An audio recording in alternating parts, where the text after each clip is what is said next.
Hello and welcome to another episode of Top Deck, the series where we take a look at some of the leading TCG deck lists. This time we have another list from James Lloyd from the previous weekend, this time taking 7th place with SPYRALs at the Bristol Regional.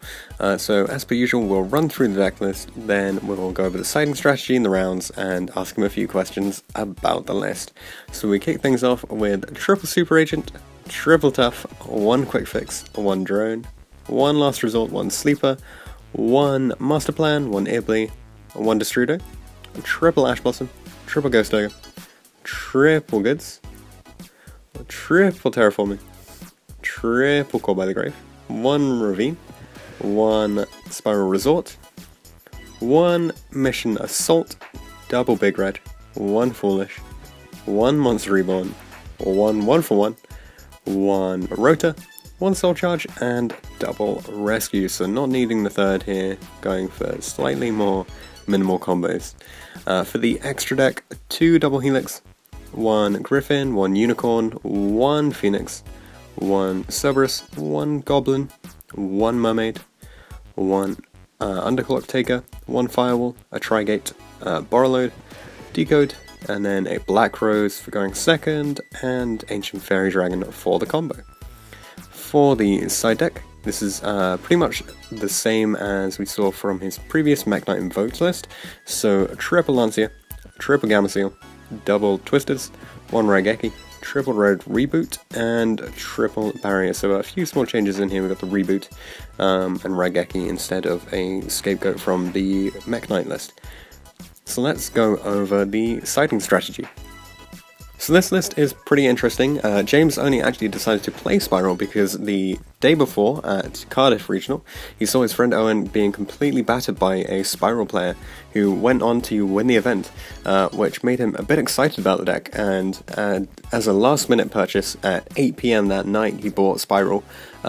By the time he got home it was 9 o'clock and he'd never actually played SPYRAL before, so he didn't know a single combo and had to learn every single one that night in order to play them at Bristol the next day. So he fell asleep at about 4 in the morning, got 5 hours sleep, and then headed straight to the event. So for the siding strategy, he said that Lancia is really good against Invoked, and Lightsworn, Kaiju are really good against Draco, D-Barrier is still amazing against Pendulum and the Invoked matchup as well, and Red Reboot, what a card, it won him so many games. Any trap deck, he would put it in going first or second, and you win anytime it resolves. Siding out is pretty difficult because you have to justify what you're removing. You could maybe take out the Foolish Burial or something, but generally you want to keep the engine as large as possible. For the rounds that he played, round 1 he went up against World Chalice. He doesn't know why, but he just has a horrible time whenever he plays against his deck. His opponent built the stupid board game 1 and 3 and he just couldn't stop it. Round 2 against ABC Invoked, he 2-0'd this player, but misplaying horrifically throughout games 1 and 2 unfortunately, and still won it though. Round 3 against True Draco, he said it felt like quite an easy matchup, managing to continuously pop his opponent's anti-spell with Super Agent and kill Masterpiece with a Decode boosted to 3300. So it never really troubled him. He said Red Reboot in this match was also insane and won him game 2. So round 4 against True Draco, exactly the same as the previous one. Round 5 against Altergeist. He said this was a pretty weird matchup. His opponent won game 1 through the grind, game 2 ended in time, and James was just about able to put some more damage through, ending the duel in a tie. Round 6 against Trickstar, he went 2-0. He got the combo in game 1, and Red Reboot followed by an OTK in game 2. Round 7 was against Invoked Mech Knight 2-0. His opponent sided in the Wind Witch engine in game 2. However, he could not deal with boards and general power. Round 8, he went up against Paleo. He won game 1 through continuously popping stuff with Tough and Agent. Game 2, his opponent won with Desires and Demise, eventually going into Totally. Game 3, he played James played the Reboot and OTK'd. Overall, he said it was a really great tournament, 140 something players, and he managed to get 7th with X11 overall. He did misplay a lot throughout the event, but he slowly learnt and got significantly better by the end of it. He said the deck feels insanely strong with the new support, and he'd probably play it again. So a few questions now on the list. So the history of SPYRAL as a deck is somewhat convoluted. It sort of began as a turn 1 comboing deck, evolved into very much a going second deck, and then obviously died off with the ban list that followed. So I wanted to know what kind of ideas James had in mind when building this list, and whether he thought it was a going first or going second build, or somewhere in between.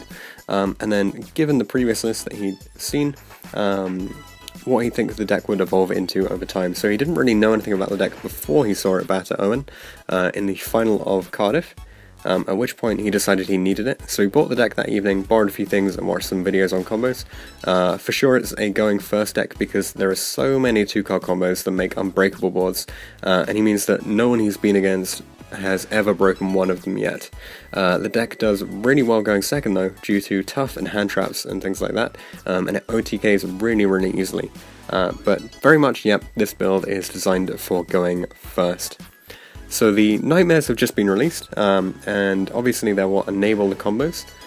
So I asked if, now that the Nightmares are out, if he gets to avoid playing a lot of the combo starters like Armageddon Knight and Extra Ravines, and if they're kind of unnecessary at this point. And he said, yeah, I don't really like Ravine and I never really have, so he's only playing the one here.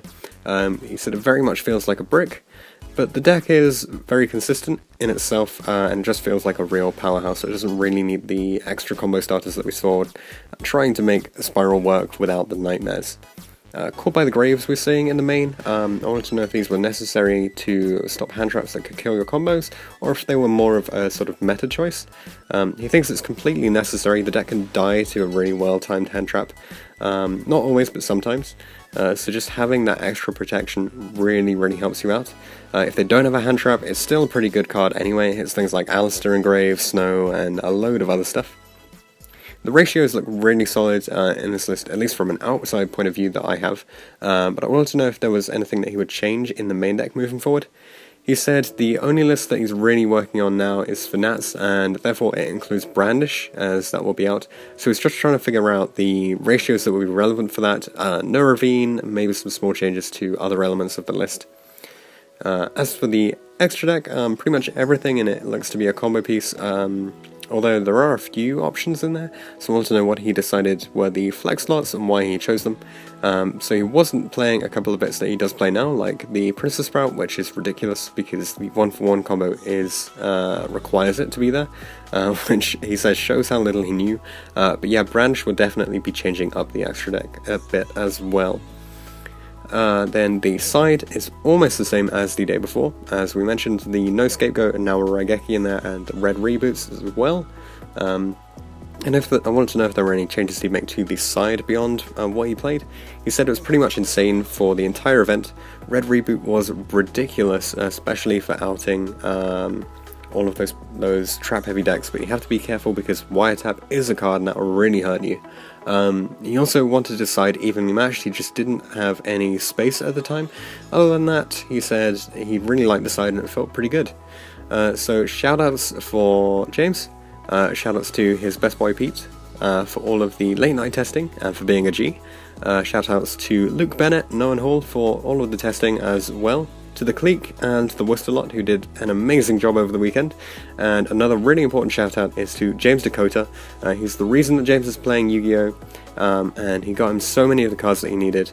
Some of them didn't get to him, but that's due to the post office. So congratulations, James, with another amazing top, 2 tops in a single weekend, especially with a deck that you've only really learned to play the night before and picked up just the evening before. So a fantastic job, and hopefully we'll see you again on the channel. Thanks for watching this episode of Top Deck. If you have any comments or suggestions that you would like to make, leave them in the comment section down below. Check out the description for details of how you can get involved in this series. You can enter by voice interview, or instead you could just send all of your information over Facebook Messenger. Anything like that will be absolutely fine.